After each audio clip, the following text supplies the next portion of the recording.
वो तो इनके सर जो बोले हैं कि विकास हुआ है इस शासन काल में, निश्चित रूपेण विकास हुआ है, इसमें कोई संदेह की बात नहीं है। विकास गिनाते हैं हम, ब्लॉक में जाइए जाति आवासीय ओबीसी बनाने तो रेट खुला हुआ है 300 से 400 500, कितना समय में आपको लेना, ये विकास हुआ है। अब कौन कौन कार्ड की बात कर रहे थे, अगर वो कार्ड बनवाना है, कितना दिन से तो प्रयास कर रहे हैं, आयुष्मान कार्ड कौन कार्ड, अगर उसका लाभ लेने जाइए तो उसका भी रेट खुला हुआ है, 100 टका, 200 टका, 300 टका, 400 टका, 500 टका। और वो बनता किसको है, बड़े बिल्डिंग वाले को बनता है, गरीब को तो बन नहीं पाता है। विकास वो है।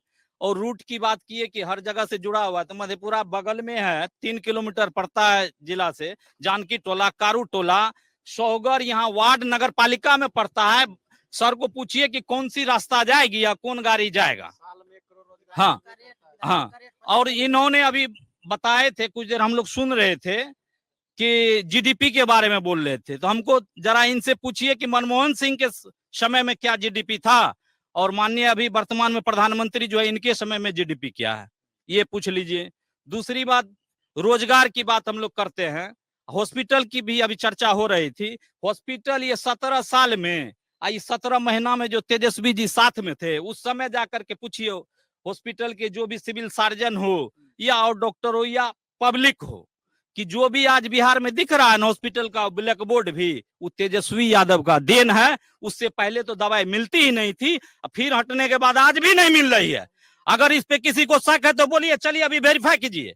आज भी दवाई नहीं है, कल भी नहीं था, सिर्फ 17 महीना में था और कहीं भी कुछ नहीं। 2 बार टीचर का एग्जाम हुआ ना तेजस्वी जी के सामने में, पेपर लीक नहीं हुई, हटने के बाद तुरंत पेपर लीक, एडमिट कार्ड के पीछे में आंसर।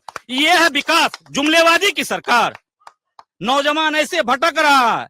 अभी ये लोग का सीधा मानसा है कि किसी भी कॉलेज, किसी भी स्कूल में बच्चे को पढ़ने नहीं दिया जाए, उसको खिचड़ी में लगा दो, बेंच डेस्क में लगा दो, टीचर को बाउंड्री देने में लगा दो, और बच्चा पढ़ नहीं सकेगा। बच्चा जब पढ़ेगा ना तो डिमांड करेगा, इसलिए पढ़ने ही मत दो। सबसे बड़ा इन लोगों का हमला है कि पढ़ने मत दो, और किसी भी तरीके से 400 के पार लाओ और संविधान को, बाबूजी वाला संविधान को बदल दो, अपना संविधान लागू कर दो। ये लोग एक क्यों संविधान बदलना चाह रही है बीजेपी, क्या लग रहा है? ये आरएसएस का एजेंट है बीजेपी। बीजेपी का मतलब क्या है? कारण बताइए ना। कारण है वो अपना कारण है। देखिए, इसका सबसे बड़ी कारण है कि अभी मेरे वोट का पावर वही है जो प्राइम मिनिस्टर के वोट का पावर है, और यही पावर इन लोगों को खटकता है, इसलिए ये लोग संविधान को बदलना चाहता है। और कोई बात नहीं है, तेजस्वी यादव आएगा, बहुत मजबूत तरीके से आएगा। लालू यादव जिंदाबाद। अभी आप कह रहे थे आम जनता, अब आप नारेबाजी कर रहे हैं, ये कौन से आम जनता? 25 साल का युवा अग्निवीर को रिटायर करके घर भेजा जा रहा और 55 साल का बूढ़ा एक और मौका मांग रहा है, ये कहाँ की न्याय है भैया? अहम सवाल है, आगे क्या मुद्दे बताइए। नेतागिरी मत कीजिएगा। नेतागिरी नहीं सर, मेरा प्रधानमंत्री महोदय से सवाल है कि उनको मुद्दा है, अभी जो भाषण देने के लिए जा रहे हैं। आप यहाँ का मुद्दा बताइए ना। यहाँ का मुद्दा पूरे देश का, सर पूरे देश का मुद्दा है रोजगार। बच्चों को रोजगार चाहिए, 4 साल का नौकरी नहीं चाहिए, बिल्कुल बच्चों को रोजगार चाहिए, रोटी कपड़ा और मकान। जो आज युवा बच्चे हैं पूरे देश लेवल में, इनका जो जिस पैटर्न पर ये आए थे कि 2 करोड़ नौकरी देंगे साल में, आज हमारे मोदी जी, हमारे प्रधानमंत्री महोदय जब भी भाषण में जाते हैं तो कौन मछली खाएगा, खोज मीट खाएगा, खाने पीने पर उतर जाते हैं, लेकिन इनके पास कोई मुद्दे ही नहीं है, ना तो रोजगार का, ना रोजी रोटी का, ना विकास का, कुछ भी नहीं, कोई एजेंडा ही नहीं है। मेरा सवाल है प्रधानमंत्री महोदय से, पूरे देश के लिए सिर्फ मधेपुरा का आप रोजगार क्यों करते हैं? इतने सारा बच्चा पढ़ लिख करके बेरोजगार है, यही एक मुद्दा है। ये सबसे बड़ा मुद्दा है, सबसे बड़ा मुद्दा है रोजगार, ये सबसे बड़ा मुद्दा है। तमाम लोग हैं, इनसे जवाब भी लेंगे। आप उस वक्त बहुत नाराज हो रहे थे, बताइए, आगे आइए। आपको मैंने दिन भर आज बोलने का समय दिया है, अब जरा मुद्दे पर बताइए। जी, क्या मुद्दा है जो सारे लोग गिना रहे हैं? वो मुद्दा, ये तो कह रहे हैं विकास हुआ है। मुद्दा तो देश का रोजगार का है। चूंकि 2014 में जब बीजेपी की सरकार बनी थी, उन्होंने जो उससे पहले एजेंडा में बोला था, हम 15 लाख रुपया खाता में देंगे, 1 करोड़ युवाओं को रोजगार देंगे। कई को युवा को रोजगार मिला? क्या खाता में 5 रुपया भी आया? वो बोला कि गैस सिलेंडर का दाम कम होगा, महंगा हुआ या सस्ता हुआ? जब कांग्रेस की सरकार थी तो पेट्रोल के दाम 10 पैसा बढ़ता था ना, रात के 10 पैसा 12 बजे के 1 मिनट पर, तो पूरे देश में आंदोलन होता था। और 1 रुपया 2 रुपया 5 रुपया 10 रुपया रोज बढ़ रहा है। कहीं कोई देश में आंदोलन हो रहा है और कोई आंदोलन कर भी रहा है तो उसके ऊपर जो है मुकदमा करा के उसको जेल में डाला जाता है। यही विकास है देश का, है विकास ये देश का। किसको डाला गया? पेट्रोल पर आवाज उठाने पर किसको जेल में डाला गया? बहुत आदमी डरा गया। बताइए। हम लोग पर भी कई को मुकदमा हुआ है। पेट्रोल पर आवाज उठाए थे इसलिए आप पे मुकदमा हो गया? कोई सिंगल मुद्दा थोड़ी होता है, कई मुद्दा होता है उसमें, कई मुद्दा होता है। कौन सा मुद्दा? अब बेरोजगारी के खिलाफ था, बेरोजगारी के खिलाफ मुद्दा था। रोजगार के चाहिए, युवा को किन्हें चाहिए देश में। आज देश में जो पढ़ लिख करके हम लोग भी मान के जब पढ़ लिख कर रोड पर घूम रहे हैं, रोजगार के लिए घूम रहे हैं, कितने % को रोजगार मिला है अभी तक? किसी को कोई रोजगार नहीं दिया जाता है। और सरकार जो है जुमलेबाज की सरकार है।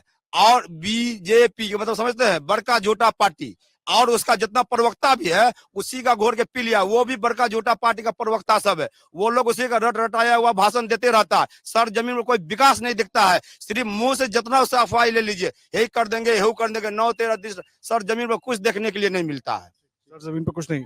1 मिनट आ रहा हूँ सर, 1 मिनट आ रहा हूँ। मुद्दे बताइए आगे क्या। जी, मेरा नाम रविकांत कुमार हुआ और मैं स्थानीय हूँ, स्वतंत्र पत्रकार भी हूँ। मुद्दे जो है अभी जो हम देख रहे हैं, आपका डिबेट, सबकी बात सुन रहे हैं, जो जेन्युइन मुद्दे हैं उस पर कोई आ नहीं रहे हैं। जो मधेपुरा की आपने कहा कि मधेपुरा का क्या मुद्दा होना चाहिए, उस पर कोई नहीं आ रहा है। बात हो रहा है वहाँ मोदी जी की, नीतीश कुमार की, लालू यादव की, तेजस्वी यादव की। एक भाई साहब अभी कह रहे थे हॉस्पिटल के बारे में, वो बात सही है। नरेंद्र मोदी जी का जो प्रधानमंत्री का कार्यकाल रहा, उसमें खुले मन से जो उन्होंने कई ऐसी बातें बोली है जो 100% झूठ है। चाहे वो पूर्णिया का एयरपोर्ट हो, अमित शाह का बयान, हाँ, वो पूरे नहीं हुए कि बिल्कुल झूठ है। जैसे मोदी जी ने कहा कि दरभंगा में एम्स बन गया, वो तो बिल्कुल झूठ बात थी। अब बताइए कि यहाँ 800 करोड़ का जो मेडिकल कॉलेज खुला है, निश्चित ही कोसी सीमांचल के पिछड़े इलाके में वो एक बहुत बड़ा कोहिनूर का हीरा साबित होता, लोगों के लिए रामबाण साबित होता। लेकिन वहां आप जाइएगा तो एक अल्ट्रासाउंड नहीं होता है। गरीब आदमी 200 किलोमीटर चल करके इस उम्मीद से आता है कि मेडिकल कॉलेज में मेरा मुफ्त में इलाज होगा, अच्छा इलाज होगा, लेकिन यहाँ सिर्फ रेफर सेंटर बन के रह गया है। वहां आप जाइए तो आपको अल्ट्रासाउंड कराने के लिए फिर भेज देगा प्राइवेट में, वहां आप 900 रुपया 1200 रुपया दीजिए, अल्ट्रासाउंड कराइए। ये बड़ा मुद्दा है। स्लीपर फैक्ट्री जो उस समय यहाँ मधेपुरा में खुला था, आज हम कहीं नहीं देख रहे। ना कोई उम्मीदवार बोल रहा है, ना कोई पार्टी का लोग बोल रहा है, ना कोई कार्यकर्ता बोल रहा है। स्लीपर फैक्ट्री आज कहाँ चले गया? कबाड़ी के भाव में बिक रहा है। मधेपुरा में रेल इंजन कारखाना का जो है वो अभी पूरी तरह से अधिग्रहण नहीं हुआ है।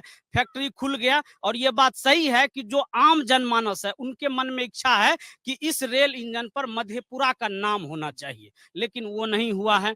उसके बाद अब आप आ जाइए शिक्षा के लिए। यूनिवर्सिटी का हाल बद से बदतर हो गया। 2-2 महीने तक आंदोलन होते रहता है, ताला लटका हुआ है। एक भी जनप्रतिनिधि किसी भी पार्टी का हो, वो आज तक इस पर कुछ नहीं बोले। सड़क की हालत जस की तस है, कुछ हुआ है, कछुए की चाल में काम हो रहा है। अभी भी लगता है कि NH 106 और 107 को बनने में 10 साल लगेगा सर। आप जी, जिस गति से चल रहा है अब भी 10 साल लग जाएंगे।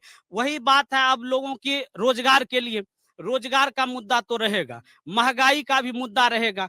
किसान के खाते में 6000 दिया जाता है, ये बात सत्य है। कई किसान खुश भी हैं, लेकिन जब किसान को समझ आता है, जब आप गांव में जाइएगा, मचान पे, खेत खलियान में बात कीजिएगा, तो उनका कहना है कि 6000 तो मोदी जी दे रहे हैं, सही बात है, लेकिन 50 किलो का जो बोरा यूरिया का है वो 40 किलो का हो गया है।